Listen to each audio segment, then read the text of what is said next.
monde, bienvenue dans un nouveau tutoriel shuffle. Aujourd'hui on va apprendre le running man ensemble, donc c'est vraiment le pas de base du shuffle avec le T-step. J'avais déjà fait une petite vidéo assez courte sur les 5 pas de base du shuffle, je vous le mets juste ici. J'expliquais pas vraiment en détail comment réaliser un running man correctement, comment le rendre fluide, comment trouver son flow. Donc on va se concentrer sur ça aujourd'hui. Et pour ceux qui ne me connaissent pas, du coup, moi c'est Thuy, je suis danseuse de shuffle et professeure de shuffle. Ça va faire 6 ans que j'ai commencé à apprendre le shuffle et j'enseigne essentiellement sur Paris. J'ai également une plateforme en ligne, Shuffle Sa Vie, sur laquelle vous pourrez retrouver plein de tutoriels. D'ailleurs, il y a également un programme débutant en français. Donc si jamais ce tutoriel vous a plu et que vous avez envie d'en apprendre davantage, je vous invite à consulter le lien en barre d'infos. Donc dans ce tutoriel, on va voir ensemble dans un premier temps comment réaliser le pas, on va le décomposer ensemble, puis on va voir les erreurs à ne pas reproduire et enfin on va voir un peu comment le rendre fluide, comment trouver son flow, comment trouver son propre style de running man et à la fin on s'entraînera en musique bien évidemment.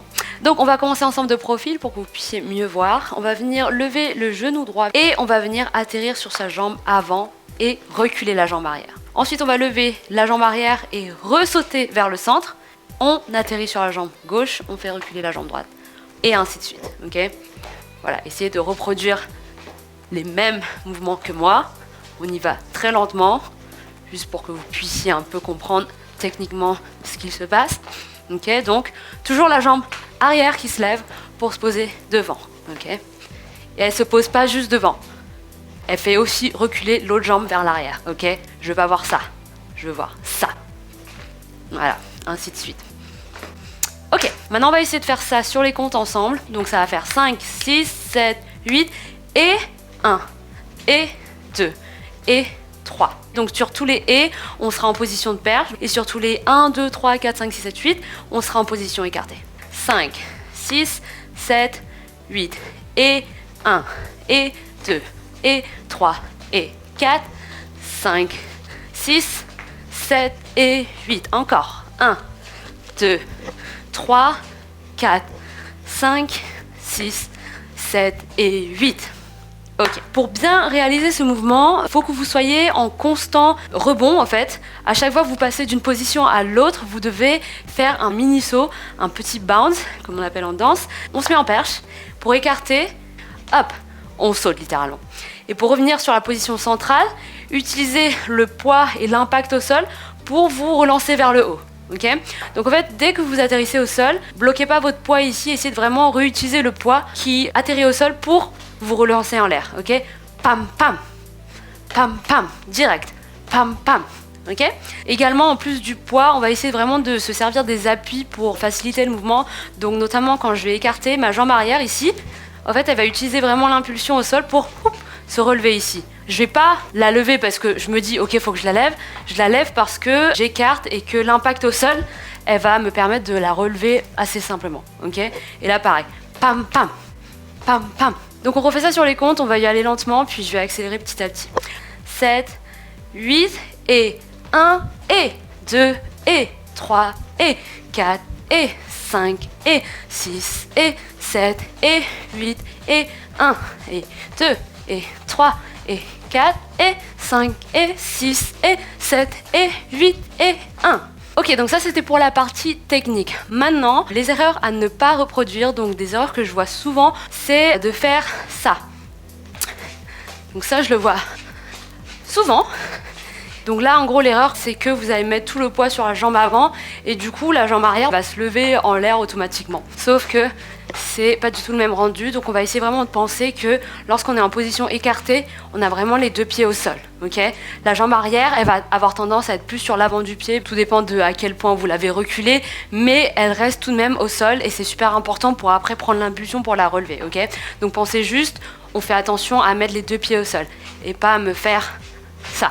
Okay, donc regardez-vous dans un miroir, je sais que des fois c'est pas évident de se voir, de se rendre compte de si on fait des erreurs ou pas, mais voilà, essayez de sentir vraiment le poids sur les deux jambes. Deuxième erreur, c'est ça, faire un running man comme ça.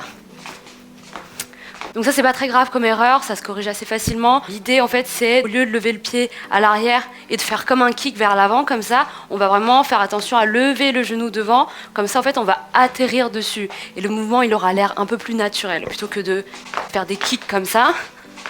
Là, on peut plus jouer sur le flow si on lève le genou vers l'avant et qu'on utilise le haut du corps également pour atterrir. J'en parlerai après dans les conseils flow. Et la dernière, du coup, c'est de faire l'erreur de penser qu'il faut être vachement collé au sol. Je sais que le Running Man, comme ça a l'air d'être un mouvement assez proche du sol, assez glissé, mais en fait, ce qui va rendre le mouvement glissé et fluide, c'est le micro-bounce qui va vous permettre de passer d'une position à une autre très fluidement. Même si vos pieds décollent un peu du sol, ils vont rester relativement proches du sol et ça va vous donner cet effet glissé. Donc il faut vraiment que vous soulevez votre poids vers le haut tout en gardant les pieds proches du sol, ok ? Si vous me soulevez à aucun moment votre poids vers le haut, vous allez avoir l'impression de buter un petit peu sur les pas et de ne pas sentir la légèreté du mouvement. Donc voilà, essayez de vraiment vous soulever, vraiment.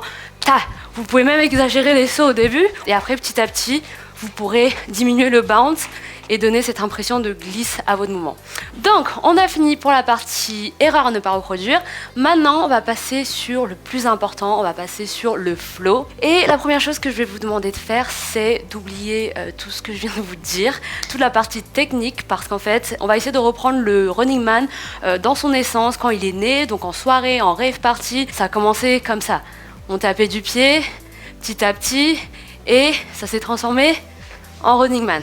Ok, donc ça c'est vraiment une autre approche pour apprendre le mouvement, peut-être ça va vous aider, peut-être pas du tout, mais on va essayer ça ensemble en musique. Ok, donc là ce qu'on va faire, c'est on va juste, comme je vous ai dit, taper du pied, droite, gauche, sentir un peu le son, et petit à petit je vais commencer à ouvrir mes jambes pour commencer à faire un Running Man, ok, mais on commence tranquille sur la musique, donc, et 5, 6, 7, puis jambe droite, 1, 2, 3, 4, 5, 6, 7, 8, encore un petit peu.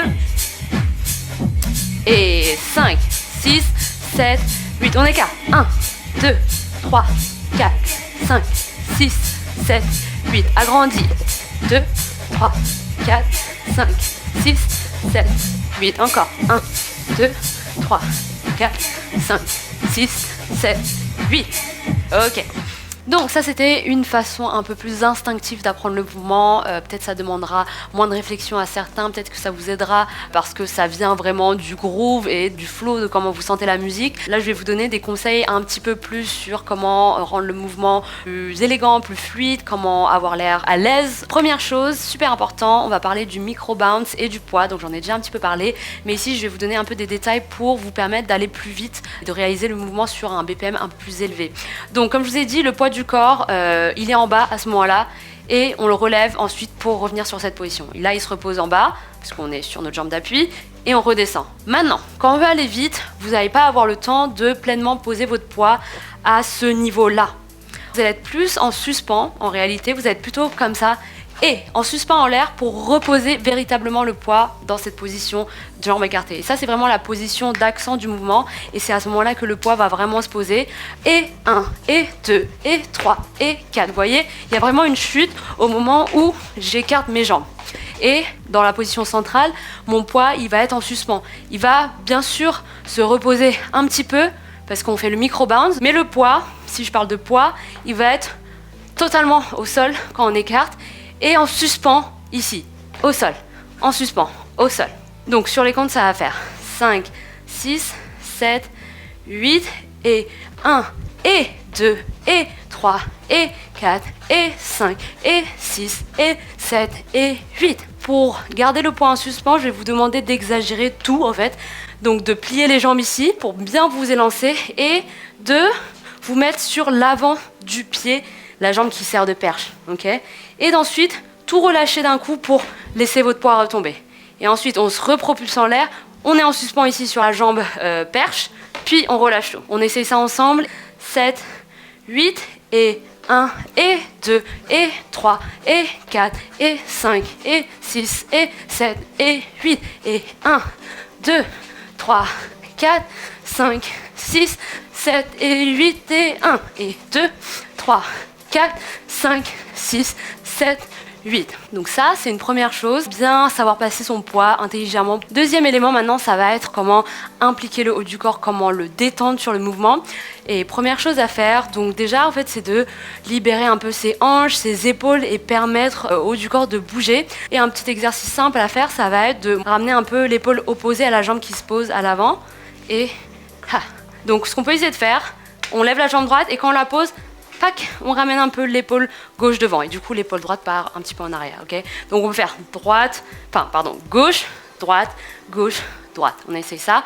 5, 6, 7, 8 et 1, 2, 3, 4, 5, 6, 7, 8. Et bien sûr, là ce que je fais c'est je change, mais on peut vraiment rester sur 1, 2, 3, 4, 5, 6. On peut vraiment laisser l'épaule vers l'avant sur par exemple 2 running man ou plus.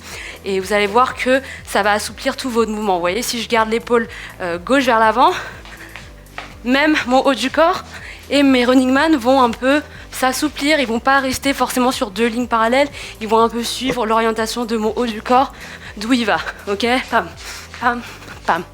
Donc voilà, ça c'est une suggestion avec les épaules. Après ça peut être des bras, vous pouvez par exemple vraiment pousser vers le bas comme ça, ou à l'inverse, ramener vers le haut comme ça, ou balancer un peu les bras droite, gauche. L'idée c'est juste de faire quelque chose avec le haut du corps, histoire de l'impliquer un petit peu dans le mouvement et de faire en sorte que le mouvement soit un petit peu moins rigide. Et en plus de ces épaules et de ces hanches qui se libèrent, on va essayer de travailler sur la poitrine qui va vraiment jouer un rôle important pour lier le haut du corps avec le bas du corps lorsqu'on fait le running man.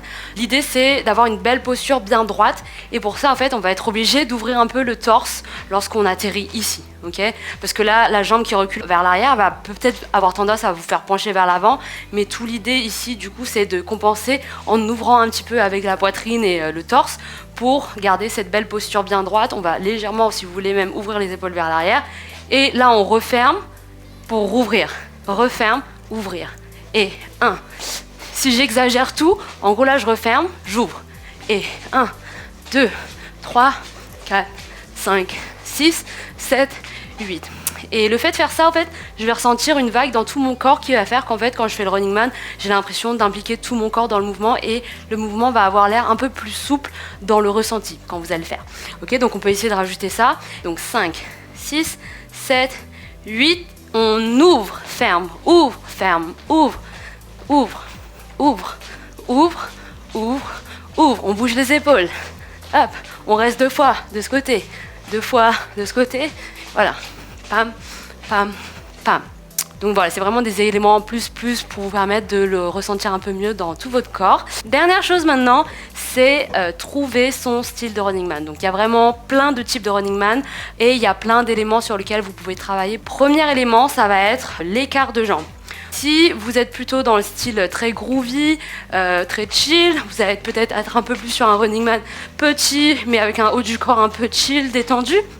Et si vous voulez le faire un peu plus puissant et avec un peu plus de caractère, vous pouvez vraiment agrandir.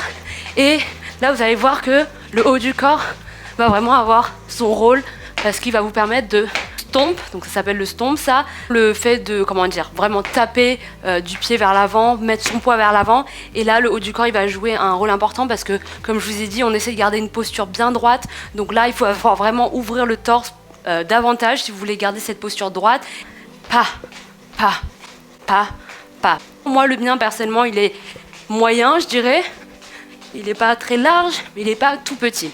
Deuxième chose, ça va être le genou qui se lève. Il y en a qui vont faire vraiment des running man avec un genou qui se lève beaucoup, comme ça. Et il y en a d'autres, moi par exemple, je vais lever vraiment un peu plus bas et je préfère le faire assez bas parce que je me sens un peu plus à l'aise et un peu plus proche du sol. Mais encore une fois, c'est à vous de choisir vraiment. Ça viendra plus avec le temps. Vous verrez au fil du temps qu'est-ce qui vous convient le mieux et qu'est-ce qui vous ressemble le mieux.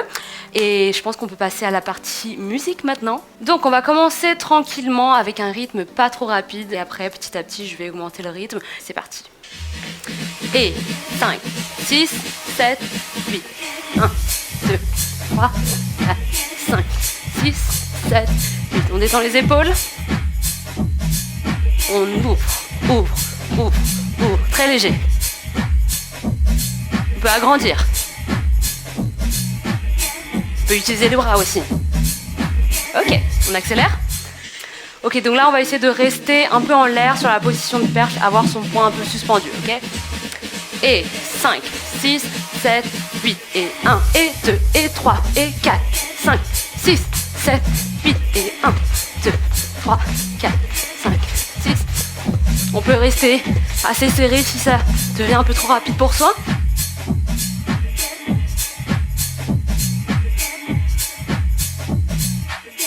Ok.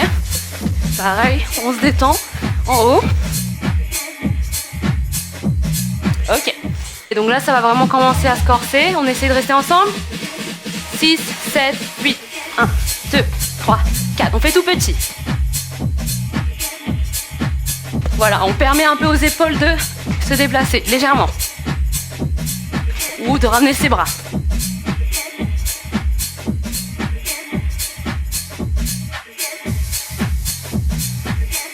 Ok.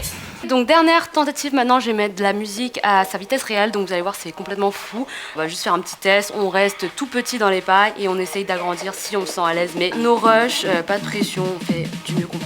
C'est parti. Et 5, 6, 7, 8.